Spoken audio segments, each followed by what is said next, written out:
Good morning, student. Today we will study difference between animal cell and plant cell.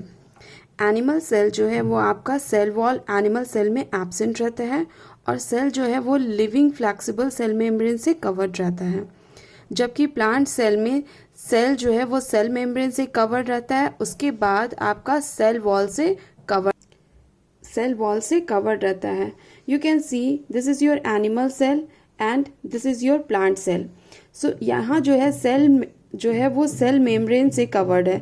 This is your cell membrane और you can say plasma membrane.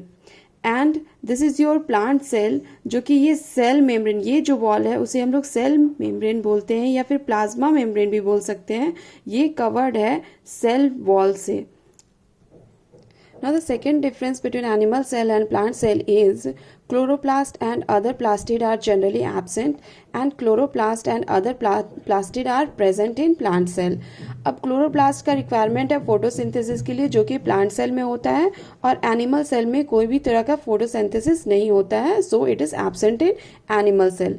Now the next one is Golgi complex is distinct and well developed, lies near the nucleus, while Golgi complex is indistinct and in the form of unconnected unit, जिसे हम लोग dictyosome भी कहते हैं.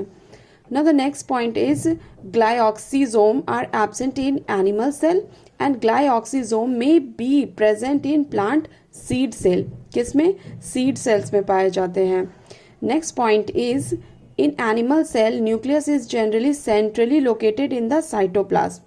Okay जो nucleus है वो आपका सेल के बीचों बीच रहता है, जबकि प्लांट सेल में न्यूक्लियस बीच में ना रह के थोड़ा सा साइड की तरफ रहता है. क्यों रहता है?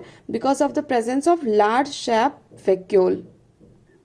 सी यहाँ पे जो है आपका प्लांट सेल में इतना बड़ा वैक्यूल प्रेजेंट है, जिसके वजह से न्यूक्लियस थोड़ा सा साइड की ओर शिफ्ट हो जाता है. ये बीच में ना रह के, यहाँ पे एनिमल सेल में ये बीच में लोकेटेड है न्यूक्लियस, जबकि प्लांट सेल में ये थोड़ा सा साइड की तरफ से शिफ्ट हो गया है. क्यों? Because of the presence of large vacuole. Our next point is few small sized food vacuole and contractile vacuole may be present in cytoplasm. Okay, may be present in cytoplasm, while vacuole are large in size and more in number, has a large central sap vacuole, and food vacuole and contractile vacuole are absent. Okay, next point is animal cell has centrioles and centrosome in their cytoplasm. centriole and centrosome cytoplasm में animal cell में present रहते हैं, जबकि plant cell में centriole and centrosome absent रहता है. Instead of this centrosome and contractile vacuole present रहता है किसमें? लोअर प्लांट में. ठीक है. Now the next point is during cell division it form amphiastral spindle. किस टाइप का स्पिंडल बनता है? Amphiastral spindle. While in plant cell during cell division it form anestral spindle. Anestral spindle means to say यहाँ पे ester का formation नहीं होता है. During cell division centriole divide करता है और टू centriole डिवाइड करता है और अपोजिट पोल की तरफ मूव करता है.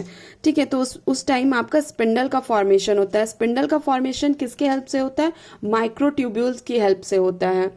Now the next point is, and this is our last point, and it is cytokinesis occur by the constriction or furrowing, while cytokinesis in plant cell occur by the cell plate method. ये जो cell है plant cell में, बीच में इस तरह का cell plate बनता है एंड फाइनली लास्ट में ये डिवाइड होके टू सेल का फॉर्मेशन होता है, जबकि एनिमल सेल में आपका ये इस तरह का फॉर्मेशन होता है, बीच में कॉन्स्ट्रिक्शन होता है एंड फ्यूरो बनता है, then it divided into the two daughter cell. So this is the difference between animal cell and plant cell. Thank you. Bye.